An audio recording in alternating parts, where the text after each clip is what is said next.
నువ్వు కనుక ఎంబీఏ పూర్తి చేస్తే నువ్వు డైరెక్టర్ అయిన వరకు నేను పోషిస్తా, ఇప్పుడు వెళ్ళిపోతే ఇంక ఇంటికి రాకు అన్నాడు. షార్ట్ ఫిల్మ్ చేసినప్పుడు నాకు 1 లక్ష కావాలనుకో, 10 మందిని అడిగేవాడిని. ఇక్కడ నేను షార్ట్ ఫిల్మ్ చేసినాను, ఇక్కడ వేస్తాను అంటే సెన్సార్ చెప్పి అది అని చెప్పేసి అది చెప్పిన లిస్ట్ నా షార్ట్ ఫిల్మ్ కంటే పెద్ద బడ్జెట్ లిస్ట్ అనమాట అది. షార్ట్ ఫిల్మ్స్ చేస్తూ ఆగిపోయి ఉంటే బాగుండేది. సినిమా చేశాను, తోలు తీరిపోతుంది. బేసిక్గా ఇదే సినిమా మలయాళంలో తీస్తే అబ్బాబాబా అంటారు, తమిళలో తీస్తే అబ్బా కిర్రాక ఇదిరా నేచురల్గా అంటారు. మనం తీస్తే మాత్రం హీరో బాగుండాలి, ఇలా ఉండాలి అంటారు. 2021 ఎండ్ నుంచి ఇప్పటి వరకు సినిమా ఇది తప్ప ఇంకేం చేయట్లే. అంటే డైలీ 2-3 అవర్స్ కంటే ఎక్కువ పడుకునేవాడు కాదు, అంత హార్డ్ వర్క్ చేశాడు. సో మళ్ళీ ఫ్యామిలీలో థియేటర్లకి వచ్చేలా చేయడం కోసం చేసిన సినిమానే అనుకోవచ్చు.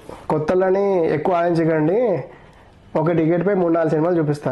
యాక్చువల్గా హీరో హీరోయిన్ కంటే నేను బాగా తీసా సినిమా. ఓకే,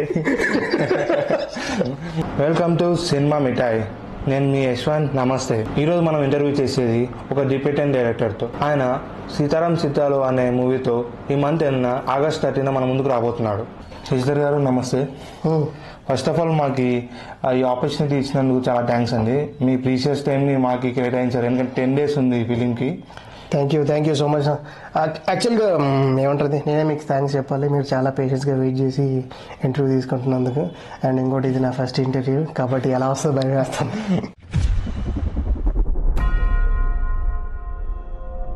సీతారాం చిత్రాలు అనే మూవీ గురించి మీరు ఏం చెప్పబోతున్నారు? కొన్ని ప్రోడక్ట్స్ మీద రాసుకుంటాం కదా, made in Japan, made in China అని. సో ఇది మేడ్ ఇన్ కర్నూలు సినిమా, అందుకే కొండరెడ్డి బుర్జుని పెట్టాను. ఇంకా మెయిన్ కాన్సెప్ట్ వచ్చేసి ఏంటంటే మన వీసీఆర్ అండ్ టీ స్టాల్కి సంబంధించిన సినిమా అనమాట. ఇక్కడ ఏంటంటే ఒక టీఎం కొన్న కుర్రాడు ఎలా ఎదిగాడు లైఫ్లో అనే ఒక ఇంట్రెస్టింగ్ జర్నీ ఉంటుంది. లవ్ స్టోరీ ఉంటుంది, రొమాన్స్ ఉంటుంది, ఎమోషన్స్, కామెడీ, ఎవ్రీథింగ్ ఉంటుంది. అండ్ మోర్ ఓవర్ కర్నూలు చాలా అందంగా చూపించాను. మీ మూవీకి మెయిన్ యాసెట్ ఎవరు? మెయిన్ అసెట్స్ ఇద్దరు అనమాట. ఒకరు మా డిఓపి అరుణ్ కుమార్ పర్వతనేని అండ్ మా హీరో లక్ష్మణ్. సో వీళ్ళిద్దరూ, అరుణ్ అన్న ఎంత హార్డ్ వర్క్ చేశాడంటే, మేము డమ్మీ షూట్లు చేసాం సినిమా మొత్తం. 2021 ఎండ్ నుంచి ఇప్పటి వరకు సినిమా ఇది తప్ప ఇంకేం చేయట్లే. సో అంత సిన్సియర్గా ఉన్నాడు అన్న, డెడికేషన్గా. శశి గారు ఎప్పుడు పిలిస్తే అప్పుడు వెళ్ళి మనం ఏమైనా వర్క్ ఉన్నా కూడా అంత హార్డ్ వర్క్ చేశాడు, వచ్చి వెంటనే చేశాడు. ఇంకా హీరో గురించి చెప్తాను. మా వాడు ఎలా అంటే చాలా హార్డ్ వర్క్ ఏ రేంజ్లో చేశాడంటే, పొద్దున్నే 5 గంటలకి హోటల్ దగ్గరికి వచ్చి అందరిని ఎక్కించుకొని లొకేషన్లో దింపి మా వాడు రెడీ అయ్యి మేకప్ వేసుకొని తర్వాత మళ్ళీ షూటింగ్ అంతా అయిపోగొట్టుకొని అందరినీ డ్రాప్ చేసి ఇంటికి వెళ్ళి 6-7 ఆ టైంకి ఇంటికి వెళ్ళి వాడు మళ్ళీ నైట్ షిఫ్ట్ జాబ్ చేసేసుకునేవాడు.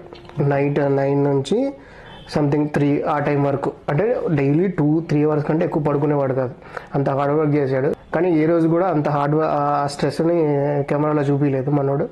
అంత ఎంత కష్టం వచ్చినా సరే తట్టుకొని నిలబడ్డాడు. This is me first movie కదా, మీరు ఈ ఫీల్డ్ రావడానికి మెయిన్ రీజన్ ఏంటి? షార్ట్ ఫిల్మ్స్ చేస్తూ ఆగిపోయి ఉంటే బాగుండేది. సినిమా చేశాను, తోలు తీరిపోతుంది సినిమా చేసినందుకు. ఇక్కడ ఏంటంటే ఇంట్రెస్ట్ అంటే బేసిక్గా మనం చిన్నప్పటి నుంచి ఎన్టీఆర్ ఫ్యాన్. చిన్నప్పుడు అనిపించేది ఏంటంటే తెర వెనకాలనే అందరూ ఉంటారు అనుకుంటాం. చిన్నప్పుడు మైండ్ సెట్ ఏంటి, అక్కడే ఉంటారా, ఇంట్లోకి పోరా, నెక్స్ట్ డే కూడా అక్కడే ఉంటున్నారు కదా. సో ఆ క్యూరియాసిటీ ఏదో తెలుసుకోవాలనిపించింది సినిమాల వైపు. నాకు షార్ట్ ఫిల్మ్ అయినా సినిమా అయినా ఒకటే, మనం చెప్పాలనుకుంది సిన్సియర్గా చెప్తే చాలు స్క్రీన్ మీద. సో మెయిన్ ఇంటెన్షన్ ఇది ఎందుకు సినిమా తీయాల్సి వచ్చిందంటే, ఇది కొంచెం ఎక్కువ మందికి రీచ్ అయ్యేలా చెప్పాలనుకున్నాను, అందుకే సినిమా తీశాను. మీ మూవీ సీతారాం చిత్రాలు అనేది ఏ జోనర్లో ఉంటుంది? మెయిన్ చాలా రోజులైంది మన ఫ్యామిలీస్తో వెళ్ళి సినిమాలు చూడటం. కొన్ని సీన్లు వచ్చినప్పుడు ఇంట్లో పిల్లలు లేసి వెళ్ళిపోతారు, లేదంటే తల్లిదండ్రులు రిమోట్ మారుస్తారు కదా. 100% హ్యాపీగా తల్లిదండ్రులు, పిల్లలు, చిన్నపిల్లలు ఎల్కేజీ నుండి ఏమంటారు ఓల్డ్ ఏజ్ వరకు అందరు కలిసి హ్యాపీగా సినిమా చూడవచ్చు. అంత క్లీన్గా ఉంటుంది సినిమా. సో ఎలాంటి ఇబ్బంది కలిగే సీన్లు కూడా ఏమి ఉండవు. Complete family entertainer. సో మళ్ళీ ఫ్యామిలీలో థియేటర్లకి వచ్చేలా చేయడం కోసం చేసిన సినిమానే అనుకోవచ్చు. ఓకే, మీతో యాక్ట్ చేసిన హీరో కానీ హీరోయిన్ గురించి కానీ అంటే ఎవరైతే బెస్ట్ పర్ఫార్మెన్స్ ఇచ్చారు అనుకుంటున్నారు మీరు? యాక్చువల్గా హీరో హీరోయిన్ కంటే నేను బాగా తీసా సినిమా. ఓకే, అందరూ బాగా చేశారు కాబట్టి అంత బాగా వచ్చింది. కరెక్ట్. వాళ్ళని బాగా నటింపలా చేసేందుకు నేను బాగా క్రెడిట్ తీసుకుంటున్నాను. ఇప్పుడున్న కాలంలో వీసీఆర్ క్యాసెట్స్ ని చూడడమే కష్టం. అట్లాంటిది మీరు అన్ని క్యాసెట్స్ని ఎలా కలెక్ట్ చేశారు? చాలా మంది ఇది బాగా నోట్ చేసుకోండి, పెళ్ళిళ్ళు తీపించుకుంటారు కానీ అవుట్పుట్లు తీసుకోరు. అలా 10 ఏళ్ళు అయినా సరే ఆ వీసీఆర్ క్యాసెట్లు మిక్సింగ్ అన్నాళ్ళు వాళ్ళు ఎంతో కష్టపడి మిక్సింగ్ చేసి ఉంటారు. వాళ్ళు డబ్బులు ఇస్తారు కదా అని చెప్పేసి ఆ మిక్సింగ్ అయిపోయిన తర్వాత క్యాసెట్లు కస్టమర్లు తీసుకోక వాళ్ళు ఎంత లాస్ అవుతారంటే, డబ్బులు రాక చేసిన పనికి వాళ్ళ టైం వేస్ట్ అయ్యి అలాంటి క్యాసెట్లు మా రఘు సార్ ఫోటోగ్రాఫర్ అనమాట, ఆయన ఒక చోట చూపించగానే ఒక షెల్ఫ్ నిండా ఈజీగా ఒక 500-600 ఉంటాయి.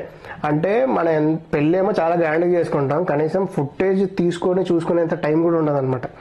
అది చూసినప్పుడు నాకు చాలా బాధ వేసింది, అరే మన పెళ్లి వీడియోస్ కూడా మనం చూసుకోకుంటే ఎందుకు. సో అది మేబీ అది బాగా హంట్ అయినట్లుంది నాకు. అందుకే మన సినిమాలు కూడా అదే ఉంటుంది, హీరో వీసీఆర్ క్యాసెట్లు కన్వర్ట్ చేసి మళ్ళీ ఈ జనరేషన్ పిల్లలకి చూపించడం కోసం పెద్దలు చేసే కాన్సెప్ట్ కూడా ఉంటుంది సినిమాలో.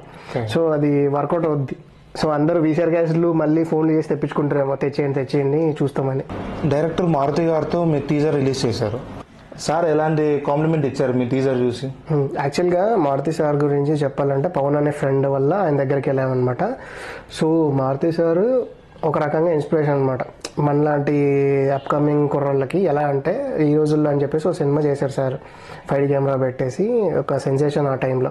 సేమ్ అలాగే మారుతి సార్తో ఒక ఇంటర్వ్యూలో ఒక డైలాగ్ ఉంటుంది, ఒక కొత్తోడితో చేసినప్పుడు ఇఫ్ వర్కౌట్ అయ్యింది అనుకో అన్లిమిటెడ్ రీచ్ ఉంటుంది, ఆల్రెడీ ఎస్టాబ్లిష్ అయినోడితో చేస్తే లిమిటెడ్ రీచే ఉంటుంది, వాడు ఎంత హిట్ కొట్టినా. సో అది బాగా గట్టిగా పాతకపోయి చేస్తే కొత్తోడితో చేయాలి, మనం ఏమంటుంది మనకి ఫ్రీడమ్ ఉంటుంది, సో మనకు కావాల్సిన అవుట్పుట్ వస్తుందని నాకు అర్థమైంది. సో అక్కడ చేసిన తర్వాత సార్ని కలిసినప్పుడు సార్ ట్రైలర్ చూడగానే ప్రొడక్షన్ వాల్యూస్ చాలా బాగున్నాయి, చాలా బాగా తీసాం, ఎక్స్పీరియన్స్ ఉన్న డైరెక్టర్లా, ఇట్స్ డెఫినెట్లీ మంచి నేమ్ వస్తుంది ఈ సినిమాతో అని చెప్పేసి కాంప్లిమెంట్ ఇచ్చారు.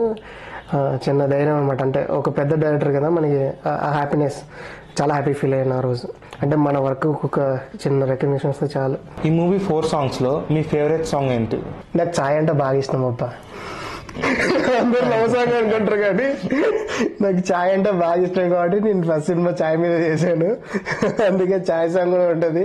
ఛాయ్ లవర్స్ అందరికీ ఛాయ్ సాంగ్ డెడికేట్ చేసినట్లు నేను జాతీయ గీతం లాగా ఛాయ్ గీతం ఇచ్చా. ఈ మూవీ కంప్లీట్గా ఆంధ్ర బ్యాక్గ్రౌండ్ నడుస్తుంది, మళ్ళీ రోలర్ గారిని తెలంగాణ స్లాంగ్ లో పాడించారుగా. ఏంటి స్లాంగ్, తెలంగాణ స్లాంగ్ ఉందా మీ సాంగ్ లో?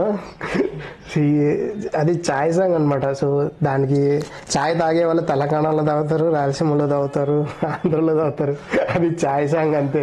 సో స్లాంగ్తో పెద్ద ప్రాబ్లం లేదు, ర్యాప్ స్టైల్. సో ఇంకోటి మన సినిమాలో కూడా ఎక్కడ స్లాంగ్ని పర్టికులర్గా ఇలానే పలకాలని ఏం లేదు, నేచురల్గానే మాట్లాడేస్తారు. కర్నూలు స్లాంగ్ ఏంటి అంటే న్యూస్ ఛానల్ స్లాంగ్ అని కూడా అంటాం మనం. బేసిక్గా న్యూస్ రిపోర్టర్స్ మాట్లాడతారు టీవీ ఛానల్స్లో.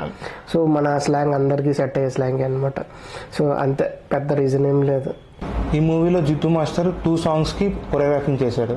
మాస్టర్ గురించి మీరేమైనా చెప్పగలరా? మాస్టర్ గురించి చెప్పాలంటే మాస్టర్ మా చిన్న సినిమాకి చాలా విజువల్స్ చాలా బాగా వచ్చేలాగా చేశారు. కొరియోగ్రఫీ కూడా మందు సాంగ్కి స్టెప్లు అదరగొట్టారు. మాస్టర్ ఇచ్చిన మాస్ నంబర్ కానీ ఛాయ్ సాంగ్ కానీ, ఛాయ్ సాంగ్ కూడా మంచి రెస్పాన్స్. 2 సాంగ్స్ బాగా చాలా విజువల్స్గా చాలా బాగా తీశాడు, నాకు చాలా బాగా హెల్ప్ అయింది. మాస్టర్ కంటే జిత్తు అన్న అంటాను, అంత బాగా సపోర్ట్ చేశాడు అన్న నాకు వచ్చే లొకేషన్స్లో.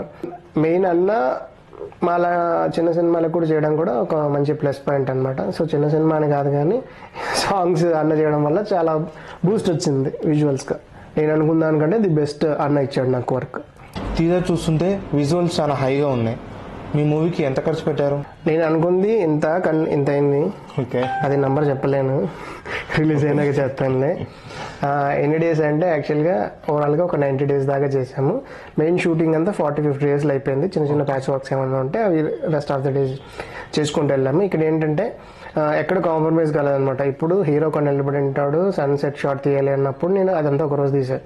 సో అలా ఎక్కడ కాంప్రమైజ్ కాకుండా తీయడం వల్ల డేస్ పెరిగినాయి అంతే. దాని తగ్గట్లు కూడా ఖర్చులు ఉన్నాయి.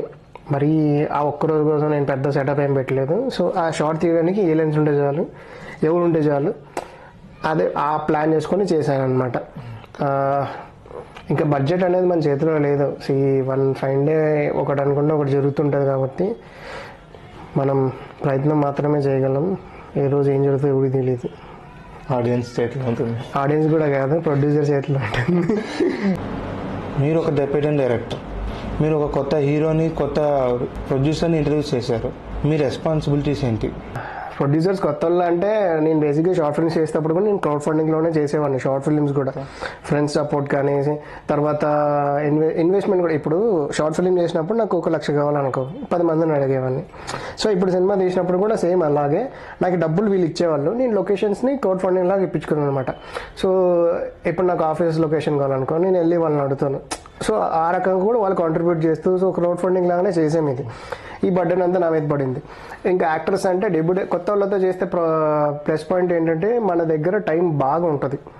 మనకు కావాల్సినంతసేపు ప్రాక్టీస్ చేస్తారు, రిహార్సల్ చేస్తారు, ఎప్పుడు కావాలంటే అప్పుడు అవైలబుల్గా ఉంటారు. ఎందుకంటే వాళ్ళకి ప్యాషన్గా ఉంటారు కాబట్టి. సో నేను సెలెక్ట్ చేసుకోవాలంటే డెఫినెట్గా వాళ్ళ ప్యాషన్ ఉండి వాళ్ళకి ఫ్యూచర్ ఉంటుంది, శశిధర్తో పని చేస్తే అనే వాళ్ళనే మనం టీంలో జాయిన్ చేసుకుంటాం. సో అలాగే మన హీరో లక్ష్మణ్ కూడా మన కర్నూలు అబ్బాయి. సో తను కూడా చాలా సిన్సియర్గా పనిచేశాడు, చాలా బాగా చేశాడు. యాక్చువల్గా విజువల్స్ కూడా, కెమెరామెన్ కూడా కొత్త డిఓపినే.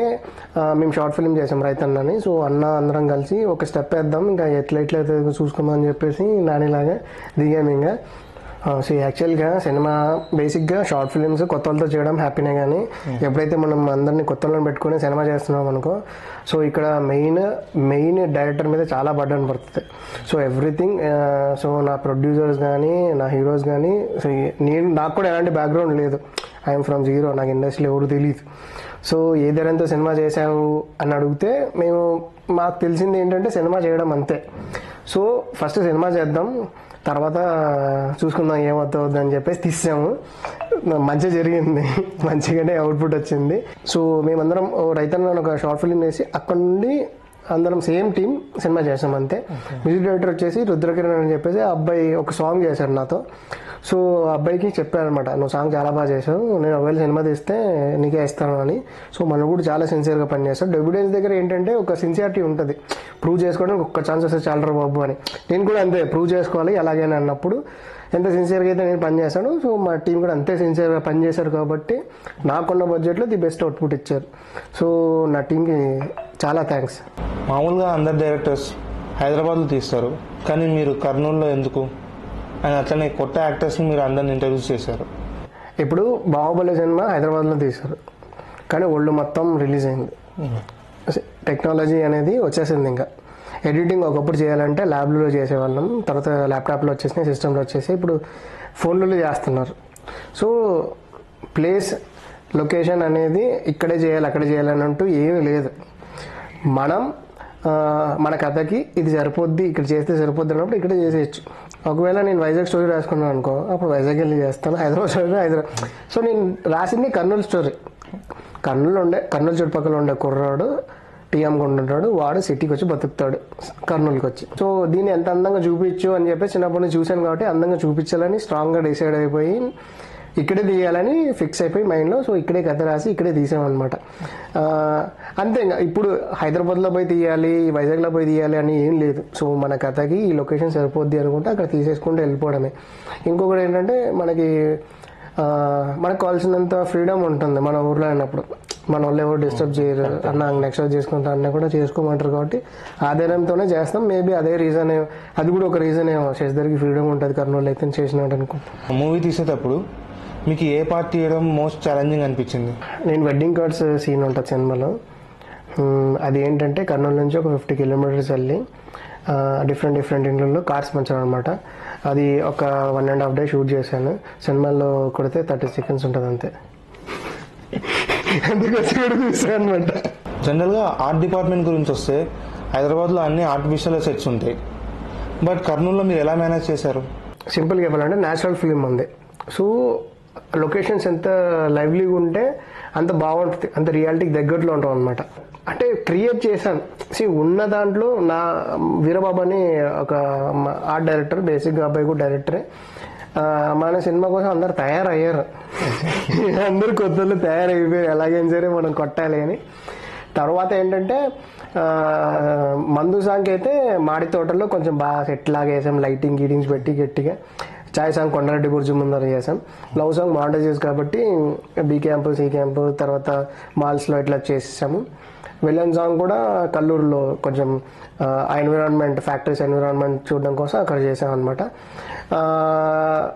సినిమాలో హీరో వచ్చేసి పెళ్ళిళ్ళు ఫోటోగ్రాఫర్స్ అండ్ ఎడిటింగ్ బ్యాక్గ్రౌండ్ కాబట్టి మన కాంప్లెక్స్ మౌర్యన్ పక్కన కాంప్లెక్స్ ఉంటుంది, SSP స్క్వేర్ మాల్ అని, అక్కడ చేసామంట లైవ్ లొకేషన్స్ లోనే.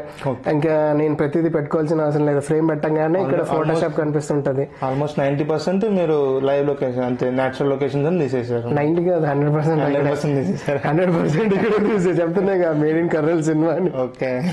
మూవీ తీయడం కష్టమా లేదా రిలీజ్ చేయడం కష్టమా? తీయడం ఈజీ, రిలీజ్ చేయడం కూడా ఈజీనే. తీయడానికి డబ్బు ఉండాలి, రిలీజ్ చేయడానికి డబ్బు ఉండాలి. ఇక్కడ ఏంటంటే కావాల్సింది జనాల్ని సినిమా చూడాలి లేదా అనేది ఇంపార్టెంట్. డబ్బులు వస్తే థియేటర్లు వేస్తారు, డబ్బులు అంటే సినిమా తీయచ్చు. కానీ జనాలని సినిమా చూడాలి అంటే ఇక్కడ జనాల్ని థియేటర్ రప్పించడం కష్టం అంతే. సో ఇప్పుడున్న ఎక్విప్మెంట్లో చాలా నాలెడ్జ్ ఉంది, సినిమాలు తీసేయడం చాలా ఈజీ. నెక్స్ట్ ఫ్యూచర్లో కంప్లీట్ యూట్యూబ్ ఫిలిమ్సే, ఓటీటీ ఫిలిమ్స్ తీసేవాళ్ళు. ఇప్పుడు చెప్తాను, ఇప్పుడు డ్రామాలే, ఒకప్పుడు డ్రామాలు వేసేవాళ్ళు, స్టేజ్ డ్రామాలు. ఆ తర్వాత ఏమైంది, సీరియల్స్ వచ్చాయి, అంటే చిన్న చిన్న. ఆ తర్వాత సీరియల్స్ తర్వాత వెబ్ సిరీస్లు అని చెప్పేసి వచ్చాయి. సో సేమ్ ఇలానే కంపేర్ చేద్దాం మనం. ఇప్పుడు ఫస్ట్ షార్ట్ ఫిల్మ్స్ చేసేవాళ్ళు, ఆ తర్వాత ఇండిపెండెంట్ ఫిలిమ్స్ అని చేశారు, తర్వాత యూట్యూబ్ వెబ్ సిరీస్ చేశారు. ఇప్పుడు ప్రజెంట్ ఏం చేస్తున్నారంటే ఇన్స్టాగ్రామ్ రీల్స్ చేస్తున్నారు. ఇన్స్టాగ్రామ్ రీల్స్ని కూడా తక్కువ చేయకండి. ఇన్స్టాగ్రామ్ రీల్స్లో కూడా వాళ్ళు ఏం చేస్తున్నారంటే షార్ట్ స్టోరీస్ రాస్తున్నారు.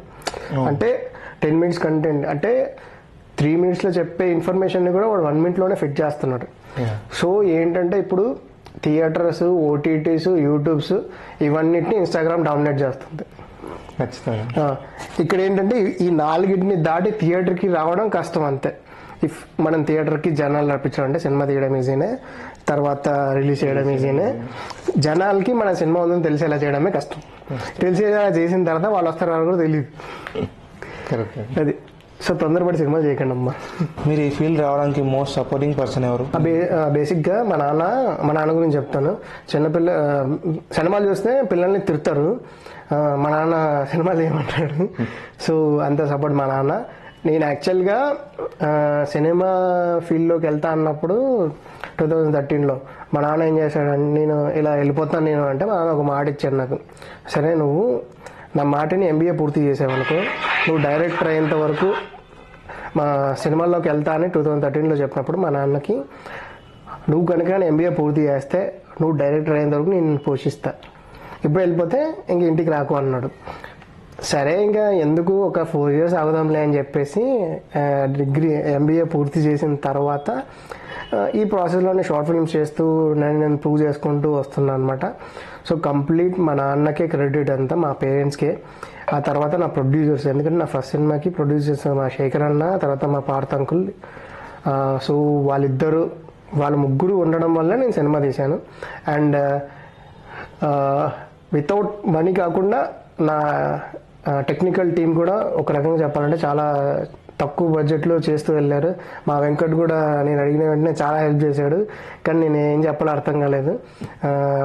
యాక్చువల్గా మనోడిని చూస్తే నేను ఈ మాట ఎందుకు చెప్పాలనిపిస్తుంది. నేను మా నాగేష్ రెడ్డి సార్ని, మా డైరెక్టర్ సార్ని సదా ఇచ్చేవాడిని, సార్ నన్ను పనిలో పెట్టుకోండి. మనోడు మెసేజ్ చేస్తే నాకు అదే అనిపించింది, ఈ రేంజ్లో టార్చర్ పెట్టాను నేను. సో మనోడు చాలా బాగా చేశాడు వర్క్, నన్ను నేనే చూసుకున్నట్టు అనిపించింది మా వాడిని చూస్తుంటే. నేను అందుకే మా వాడికి ఏదో చేయాలని ఉంది, అబ్బా చేద్దాం. మీ ఫిలిం జర్నీ గురించి చెప్పండి. ఏం లేదు, యాక్చువల్గా మనం 2013లో డైరెక్టర్లో డిసైడ్ అయినప్పుడు మెయిన్ షార్ట్ ఫిలిం, ఆ టైంలో షార్ట్ ఫిల్మ్స్ బాగా ట్రెండ్ ఉండేది, వైజాగ్ ఇచ్చాడు బాగా నడిచేది అనమాట. అప్పుడు ఏం చేసామంటే సరే షార్ట్ ఫిల్మ్స్ ఇద్దామని చెప్పేసి యూట్యూబ్లో ఎత్తికి ఎలా తీస్తారు ఏంటి అని నేర్చుకొని ఒక చిన్న ఫోన్ తీసుకొని మా ఫ్రెండ్ వాళ్ళని 4 వేసుకొని జగన్నాథ గట్టు మీదకి వెళ్ళిపోయి షూట్ చేసి డైరెక్టర్ అని పేరు వేసుకున్నాను. అది చాలా దరిద్రంగా ఉంటుంది కానీ గర్వంగా వేసుకున్నాను. సో అది చూపించి ఇంట్లో నేను డైరెక్టర్ అయిపోతానంటే మా వాళ్ళు కూడా నమ్మేశారు, అమ్మ మావాడు కాదని. సో ఇక్కడ ఏంటంటే ఆ తర్వాత నేర్చుకుంటూ వచ్చారనమాట, ఏంటి ఎలా తీస్తారు ఏంటి అని చెప్పేసి. షార్ట్ ఫిల్మ్స్ తీయడం, టీమ్స్ని పెంచుకోవడం, ఈ ప్రాసెస్లో రఘు అనే సార్ టీంలో జాయిన్ అయ్యాడు. తర్వాత షార్ట్ ఫిల్మ్స్ మన షూటింగ్ వరకు ఓకే, ఎడిటింగ్ చేయడం ఎవరిని చెప్పాలనుకుని నా దగ్గర ఉన్న బడ్జెట్లో ఎవరిని అప్రోచ్ అవ్వాలో అర్థం కాలేదు. సో ఎడిటింగ్ నేర్చుకుందని చెప్పేసి శ్రీస్ మల్టీమీడియాలో పోయి ఎడిటింగ్ నేర్చుకున్నాను అనమాట. ఎడిటింగ్ నేర్చుకున్న తర్వాత మెయిన్ అక్కడ నుండి ఇంకా షార్ట్ ఫిల్మ్స్ చేయడం మొదలుపెట్టా కంటిన్యూగా. ఫ్రెండ్స్ నేర్చుకుని వెళ్ళి షార్ట్ ఫిల్మ్స్, షూటింగ్, ఇదే పని. ఇంకా పొద్దున్న లేస్తేనే షూట్కి వెళ్ళడం, కొట్టడం. ఇప్పుడు రీల్స్ ఎలా చేసుకుంటున్నారు కష్టపడి, నేను అంతే ఇంకా అనుకో. సో వెళ్ళడం, తీయడం, ఎడిట్ చేయడం, రిలీజ్ చేయడం చాలా ఫాస్ట్గా తీసేవాడిని. కవర్ సాంగ్స్ అప్పుడులో బాగా హిట్ అయ్యిండే. ముందు రోజు వెళ్ళేవాడిని, రాత్రి అంతా కూర్చొని ఎడిట్ చేసేవాడిని, నెక్స్ట్ డే మార్నింగ్ రిలీజ్. అంతే, ఎక్కువ టైం తీసుకునేవాడిని కాదు. ఈ ప్రాసెస్లో ఏంటంటే, సో మనం తీసుకుంటూ వెళ్ళిపోతున్నాం. షార్ట్ ఫిల్మ్స్ యూట్యూబ్లో వెళ్తున్నాయి. సో పర్టికులర్ పర్సన్స్కి అసలు ఎవరికి చూస్తున్నారో లేదో తెలియట్లేదు కానీ చెప్పేసి ప్రీమియర్స్ చేద్దామని చెప్పేసి అప్పుడు టీజీ కళాక్షేత్రం, కర్నూలులో టీజీ కళాక్షేత్రం ఉండదు, అక్కడ ప్రీమియర్స్ చేద్దామని చెప్పేసి వెళ్ళి అక్కడ పతి ఓబ్లే సార్ దగ్గరికి వెళ్ళి అడిగాను అనమాట. సార్ ఇలా ప్రొజెక్టర్లో ఇదేంటంటే రాజ్ థియేటర్కి వెళ్ళాను ఫస్ట్. ఇక్కడ నేను షార్ట్ ఫిల్మ్ తీసినాను, ఇక్కడ వేస్తాను అంటే సెన్సార్ చెప్పాలి అది అని చెప్పేసి అది చెప్పిన లిస్ట్ నా షార్ట్ ఫిల్మ్ కంటే పెద్ద బడ్జెట్ లిస్ట్ అనమాట అది. సో ఇది కరెక్ట్ కాదని చెప్పేసి వెళ్ళాను అనమాట. వెళ్ళి మన సార్ని అడిగితే అప్పుడు నేనేం చూసాను అంటే పల్లెటూరులో ప్రొజెక్టర్లు వేసేవాళ్ళు స్క్రీన్లు, నైట్ టైమ్స్ సినిమాలు. సో అది ఎంత పడతారని అడిగాను. అడిగితే 2,500 అన్నాడు. ఓకే, అక్కడికి వెళ్తే 50,000 ఎంత అవుతుంది, ఇక్కడ వెళ్తే 2,000 అయిపోతుందని చెప్పేసి అక్కడికి వెళ్ళేసి వాళ్ళని అడిగి పర్మిషన్ తీసుకొని ఆయన నుండి వస్తారా జనాలు అన్నాడు. ఏమో సార్ ట్రై అయితే చేస్తాను, 50 మంది దాకా వస్తారంటే హాలే 500 మంది అమ్మా, నువ్వు 50 మంది అంటే ఎలా అంటే సరే సార్ ట్రై చేద్దాం, వస్తే వస్తారు లేకుంటే లేదని. సో వేసామన్నమాట. వేసిన వెంటనే ముందు రోజు చిన్న పబ్లిసిటీ చేసే ఇట్లా కర్నూలులో ఇలా వేస్తున్నాం కానీ బాగా రీచ్ అయినారు. యాక్చువల్లీ నేను 50 మంది అనుకుంటే ఒక దగ్గర ఒక డబల్ వచ్చారు, 500 మెంబర్స్ దాకా వచ్చారనమాట. చూసి నేనే షాక్ అయినా, మన గట్టి కొట్టామరా అని. సో అది చాలా బూస్టింగ్ ఇచ్చింది. ఆ తర్వాత ఇంకా బెటర్ షార్ట్ ఫిల్మ్స్ తీయడం, క్వాలిటీ ఎలా డెవలప్ చేసుకోవాలని చెప్పేసి నేను యూట్యూబ్ చూడడమే. తర్వాత టీంని పెంచుకోవాలన్నప్పుడు ఈ ప్రాసెస్లో ఆకే రవికృష్ణ సార్ అనే సార్ పరిచయం అయ్యి నా ప్యాషన్, నా పిచ్చి చూసి ఒక నాగశెట్టి సార్ దగ్గర జాయిన్ చేయించాడు అసిస్టెంట్గా. సో అక్కడ పని నేర్చుకున్న తర్వాత నాకు అక్కడ టీం సెట్ అయింది. రైతన్న షార్ట్ ఫిల్మ్కి కావాల్సిన టీం అంతా సెట్ అయింది. ఎడిటర్ కానీ, డిఓపి కానీ, మ్యూజిక్ డైరెక్టర్ కానీ, సౌండ్ ఎఫెక్ట్స్ చేసి ప్రతి డిపార్ట్మెంట్ ఎలా పనిచేస్తా నాకు తెలుసుకుంది ఆ సినిమా చేయడం వల్ల. ఒక సినిమా సో బెటర్ ఒక సినిమాకి పని చేసిన తర్వాత సినిమా తీయడం బెటర్ చాయిస్. చాలా నాలెడ్జ్ వస్తుంది ఒక సినిమాకి పని చేస్తే మాత్రం. ఆ తర్వాత ఏంటంటే షార్ట్ ఫిల్మ్ తీసాము, మంచిగా సేమ్ కళాక్షేత్రంలో వేసాము. తర్వాత టీజీ భరత్ సార్ సపోర్ట్ వల్ల భరత్ థియేటర్లో కూడా వేసాము.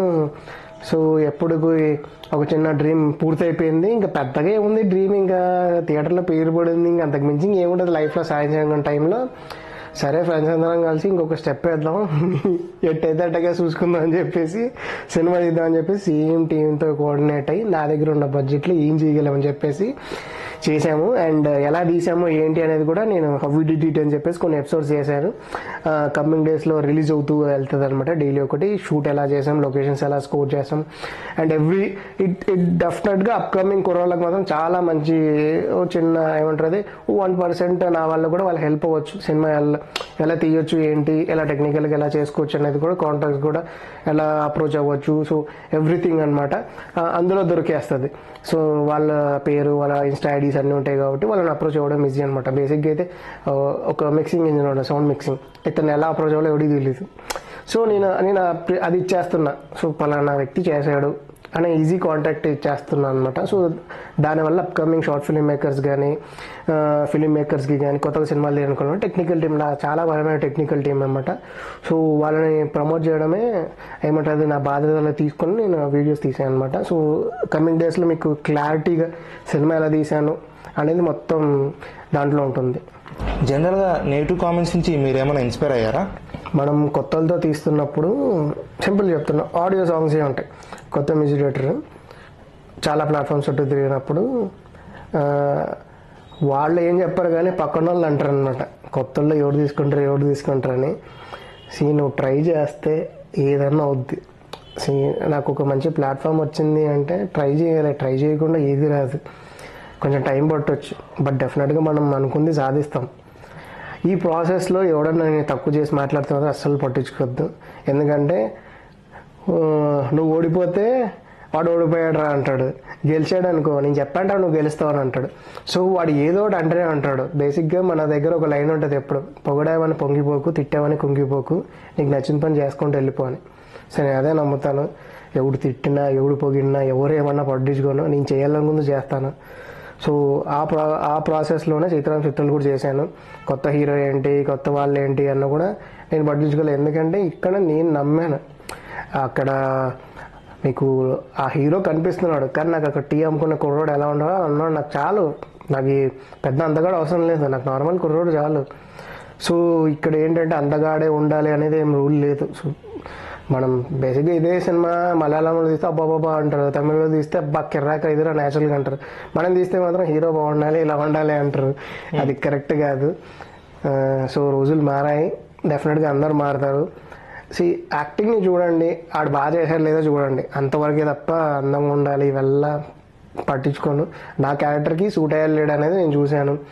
ప్రతి ఒక్కరు అలానే, కొత్త వాళ్ళే మ్యాక్స్ 99% అందరు కొత్త వాళ్ళే ఉన్నారు. నా కథకు వాళ్ళు సూట్ అయ్యారు లేదని ఆలోచించాను, పెట్టేసుకున్నాను అంతే.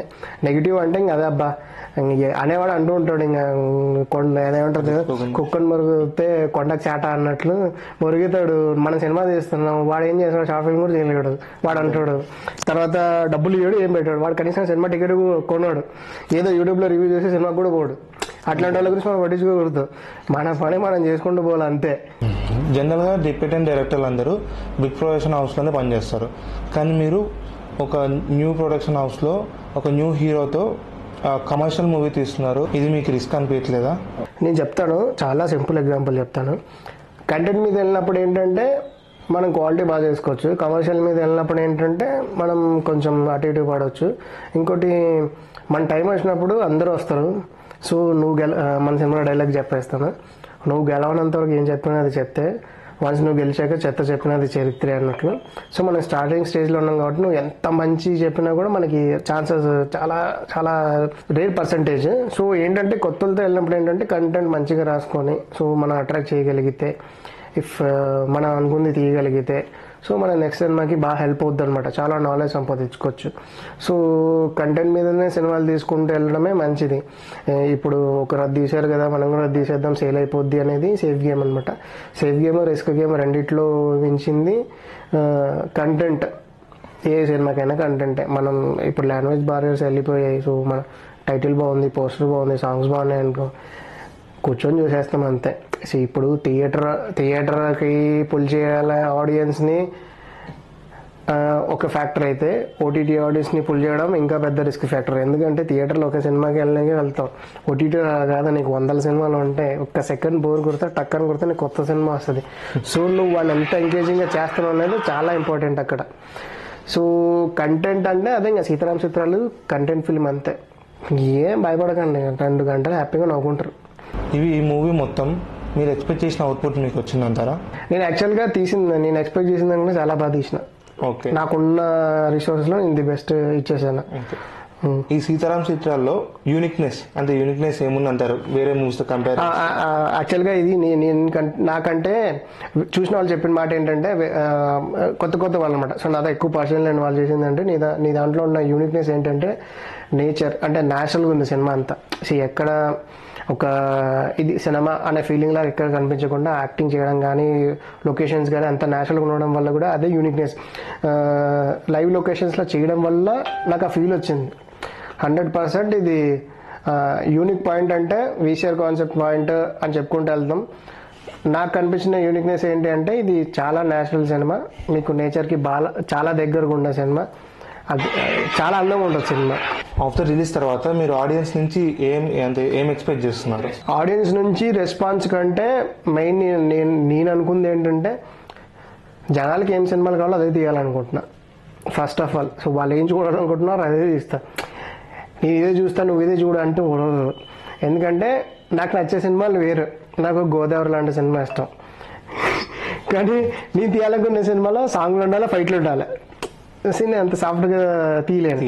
సీతారాం చిత్రాలు ఎలా ఉండబోతుంది అంటారు? కంపారిజన్ చేయను, కానీ బేసిక్గా ఈ సినిమాలో మైండ్ రిలీఫ్ సినిమా సింపుల్గా రీసెంట్గా ఇలా ఉండబోతుంది అనే దానికి ఎగ్జాంపుల్స్ మ్యాడ్ సినిమా ఎలాగైతే హ్యాపీగా సినిమా ఎంజాయ్ చేశారో సో అలా ఉంటుంది. కంప్లీట్ యూత్ఫుల్కి, పేరెంట్స్కి అందరికీ నచ్చుతుంది. ఎక్కువ టెన్షన్లో పడకుండా హ్యాపీగా కూర్చొని సినిమా చూడండి. సినిమా ఎలా తీసాడని ఎక్కువ ఎక్స్ప్లోర్ చేయకండి. సినిమా చాలా నీట్గా తీశాను కాబట్టి మీరు జస్ట్ సినిమాని ఎంజాయ్ చేయండి చాలు. ఎక్కువగా బుర్రకు పని పెట్టడం, కూర్చున్నది ఫ్రెండ్తో మాట్లాడుతున్నప్పుడు ఎంత హ్యాపీనెస్ ఉంటుందో సినిమా చూస్తున్నప్పుడు అంతే హ్యాపీనెస్ ఉంటుంది. కొత్తలని ఎక్కువ ఆలోచించకండి. ఒక టికెట్పై 3-4 సినిమాలు చూపిస్తా, అలా అని చెప్పేసి డిఫరెంట్ సినిమాలు కాదు, ఒకే సినిమాలో 3-4 స్టోరీలు రన్ అవుతుంటాయి. మీరు మీ మూవీ పైన ఎంత కాన్ఫిడెంట్గా ఉన్నారు? సినిమా బాగా వచ్చింది, అద్భుతంగా వచ్చింది దానికంటే నేను ఒక చిన్న ఎగ్జాంపుల్ చెప్తాను. మీకు బాగా తలనొప్పి వచ్చినా, కడుపు నొప్పి వచ్చినా, లేదంటే కాళ్ళు బాగాలేకున్నా, మీకు ఎలాంటి హెల్త్ ప్రాబ్లమ్స్ ఉన్నా, తర్వాత మీ బంధువులతో గొడవలైనా, అప్పులున్నా, మీకు ఎన్ని టెన్షన్లు ఉన్నా, మీకు రిలీఫ్ కావాలనుకుంటే సీతారాం చిత్రాల సినిమా చూడండి. 100% మీరు రిలీఫ్ అయిపోతారు. అంత కాన్ఫిడెంట్గా ఉన్నాను అంటే మీ కష్టాన్ని మర్చిపోతారు నా సినిమా చూస్తే. మెడిసిన్ అంటారు, ఒక మెడిసిన్ ఆ పాదం వాడకూడదు కాబట్టి అది. ఆగస్ట్ 29 నాని మూవీ వస్తుంది కదా, మీరు 30 అని నెక్స్ట్ రోజు రిలీజ్ చేస్తున్నారు. ఇంత రిస్క్ చేస్తున్నారు, మీకు ఎలా అనిపిస్తుంది? రిస్క్ ఏముంది, 29th రోజు నాని అన్న సినిమాకి పోతా, 30 రోజు మా సినిమాకి పోతాం. అంతేగా, అన్ని సినిమాలు చూద్దాం, అన్న సినిమా చూద్దాం, మన సినిమా చూద్దాం. ఓకే, ఫైనల్గా మీరు మా ఆడియన్స్కి మీ మూవీ నుంచి ఏం కంక్లూజన్ ఇవ్వబోతున్నారు? కంక్లూజన్ అంటూ ఒకటే, హ్యాపీగా ఫ్రెండ్స్తో మాట్లాడుకుంటే ఎలాంటి టాపిక్స్ మాట్లాడుకుంటామో, మైండ్ రిలీఫ్ కోసం జోకులు వేసుకుంటాం, సేమ్ అలానే మన సినిమా చూసినంతసేపు హ్యాపీగా జోకులు వేసుకుంటాం, నవ్వుకుందాం, సెటర్లు వేసుకుందాం. స్క్రీన్ మీద కనిపించే ప్రతి క్యారెక్టర్ అరే ఇది మనోడ్రా అనుకుంటారు, అలా ఉంటుంది సినిమా. సో ఆగస్ట్ 30 సినిమాకి వచ్చేయండి ఫ్రెండ్స్తో, గ్యాంగ్స్తో. కొంచెం బంధువులతో వచ్చినప్పుడు కొంచెం జాగ్రత్తగా ఉండండి. ఎవ్రీథింగ్ ఎంటర్టైన్ అవుతారు. ఆగస్ట్ 30 రోజు సినిమా చూద్దాం. కర్నూలులో అందరం కలిసి చూద్దాం, నేను కూడా వస్తా. సినిమా మిఠాయి అని చెప్పేసి ఒక మిఠాయి లాంటి కుర్రోడు పెట్టిన ఛానల్ ఇది, వెంకట్ అని. మిఠాయి లాంటి ఇన్ఫర్మేషన్ వస్తుంది ఈ ఛానల్లో. డెఫినెట్గా అందరూ చూసి సబ్స్క్రైబ్ చేయండి. అండ్ లైక్, షేర్, కామెంట్ కూడా చేయండి. కుదిరితే నాకు కూడా పంపించండి.